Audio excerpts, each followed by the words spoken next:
soon. Yeah. Yeah. Yeah. Who would like to go? Who would like to go next? Carla, who's on your screen? That'd be easier, wouldn't it? All right. Yeah. Sorry. Takumba, do you want to go next? All right then. Just tell me the name of the woman who just spoke. Lynn. Lynn. Lynn. I thought, yeah, I did put it down, and I thought, was it Lynn? Okay, yeah. My name's Takumba Lawal, and yeah, I was born in London. My mother's Irish. Came over when she was 14 and had me when she was 18. And my father is from Lagos, Nigeria. And they obviously met and sort of like, you know, boom, boom, boom. And then they did actually marry sort of like 5 years after I was born in 52. Hence, that's who I am. However, just to sort of like then jump in, my grandparents and children's homes really actually sort of like brought me up, you know, because there was all sorts of small problems. But my grandmother, who's Irish and remarried, and once he did his 5 years in the army, you know, in turn, as it were, he then sort of like was up Portobello Road in Notting Hill Gate. I presume you've heard of Portobello Road. And so, you know, was selling anything that moved, as he used to say. You know, so if you picked something up from the stall and it moved, then you had to sell it, yeah. And it was like kind of, you know, so and he was quite a character, and he was very inventive, and sort of like ended up sort of like always buying sort of like then generations of sort of like radios, old radios, and then sort of eventually TVs and stuff like that. So, you know, aged 6 and 7, anytime I was sort of like, you know, not in a home, I'd be sort of like down that Portobello, you know, to me sort of thing. And so it was him and my grandmother that, you know, getaway Margate. So that's how we ended up sort of like, you know, and I mean, sometimes we'd actually be out of school because his working paydays were Friday and Saturday down the Portobello. So sometimes we'd go down sort of like, you know, on a Sunday and sort of like Monday and Tuesday, and then we'd be back up again, you know, so we might miss 2 days of school or whatever, but, you know, so we'd be on Margate, and it was just, as I said, in another thing that I was doing, you know, we'd drive down in the jalopy, you know, swim on the beach or paddle, and then eat our sandy sandwiches, and then Nanny and my Aunt Jane and me, we'd walk up the high walk, because when you're a kid, you think everything in Margate is like, you know, a mountain.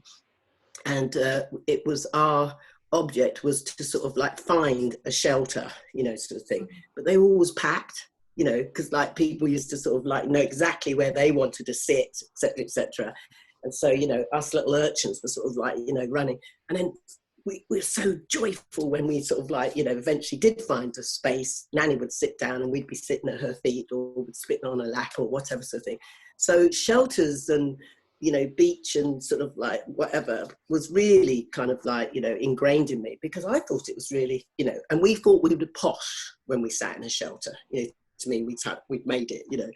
But it was really sort of the freedom of sort of, you know, living in you know, my grandparents, for right up until their death, they lived just up the road in a sort of like a block, just literally 2 minutes away from where Glenfield Towers was then built. Yeah, right. So it was that part, Lancaster Road, and there it was. And you know, for me, that was the swimming baths and the old wash house, you know, to me sort of thing. So there's all this kind of sort of like history, but eventually then sort of like I did actually go to school in Kent, and again sort of like, you know, I won't go into it, but anyway, so that was fantastic, because it was like, you know, it wasn't bombed out places, it wasn't sort of you know, 6 in a room and all that kind of stuff, because we had, you know, the riots in Notting Hill Gate, etc., you know, my parents hiding me and my dad underneath, you know,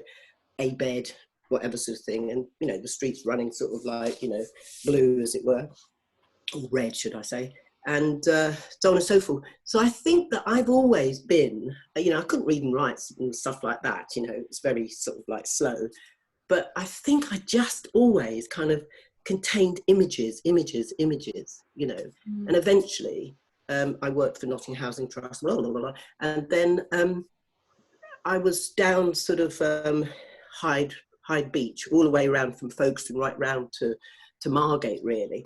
I wouldn't live, but I sort of like would visit. And I found myself sort of like constantly taking pictures, you know, on the brownie box and this box and that box, which, you know, I'd found from my granddad. And eventually someone told me about this course. So I went on a course in Newport, Gwent.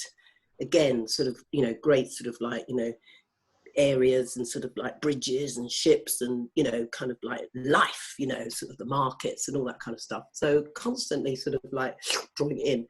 And I did documentary photography in black and white, in film, you know, so in stills, in film. And that's really sort of like, that kind of really brought everything together, you know. So I learned from David Hearn to sort of like, you know, to build a story, you know what I mean? And he sort of said, right, you know, it was none of this, no technology, no sort of whatever, you know, it wasn't sort of like lovely flash cameras that we've got now. And also you had to work hard because you have to sort of come back and develop it and all that stuff. But it just, the first basic thing he said to us, there were 6 of us, he said sort of like, right, I want you to go out and take pictures of working people. Bing! You know, and it's like, oh, great, you know what I mean? And he sort of like, chat. And the next minute he sort of said, but you can only have one person in your picture.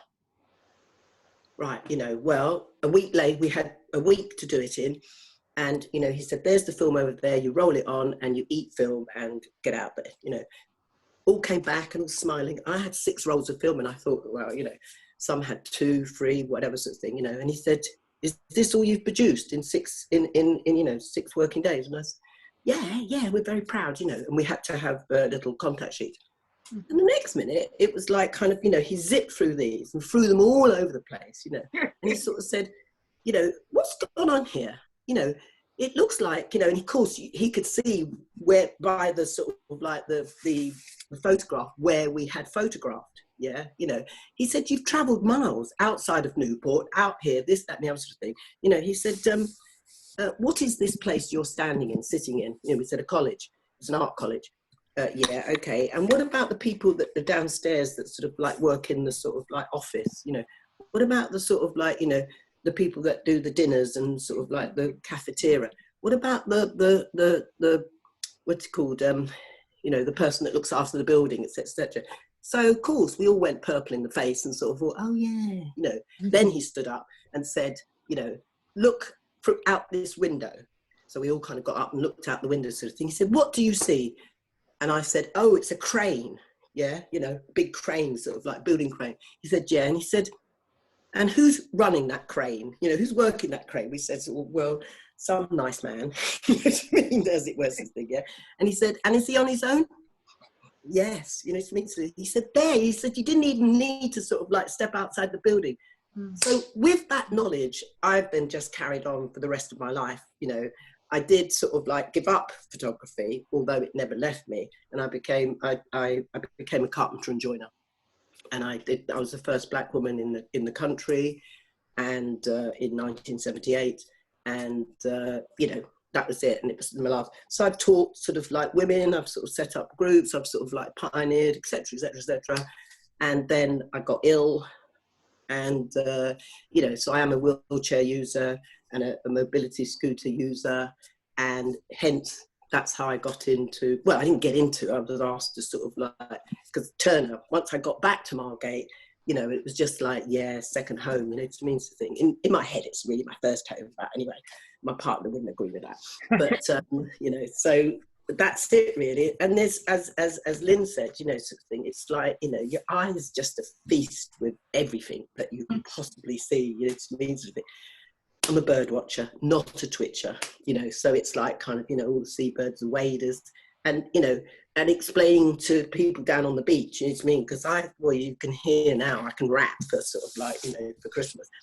But you know, engaging sort of like people, because they come along and say, you all right? And I go, yeah, you know, and I'm sort of like, you know, and they say, what are you looking at? And I said, I'm looking at birds, you know, sort of thing, look, that's this, that, and the other. Then eventually I kind of wipe my my telescope or my binoculars and say, here, have a look. And they go, oh my goodness, you know, because they're dog walking or they're just walking with their kids or whatever. So suddenly they're seeing a different aspect, you know. And nowadays they're looking for me, you know what I mean? Oh, can we have a look for you? You know, what's out there now? You know, so this, that, and the other. So yeah, that's how I enjoy it. And I think that it's like, you know, I've never really called myself an artist in any respect because, you know, I was a carpenter and did do furniture as well, but that was something completely different. But I think it's just, I don't know, just sort of like kind of, you know, as Lynn was saying, sort of like making that beautiful sort of like jumper.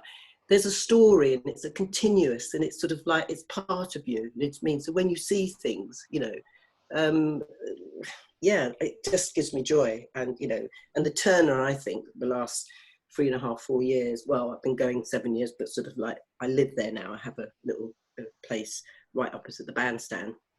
And, you know, it's in lockdown, brilliant, because it meant that I could actually get on my jalopy and, you know, 2 seconds I was on the cliff top, you know, and then I could go down the slopes and I'm on, you know what I mean? Because I can't walk, you know, I can sort of like hobble around my house here and the flat, but, you know, I can't sort of like, you know, if I step outside, how am I going to get back? You know what I mean, sort of thing. So, you know, that's just how it was dealt to me, you know, but can't keep a good woman down, as they say.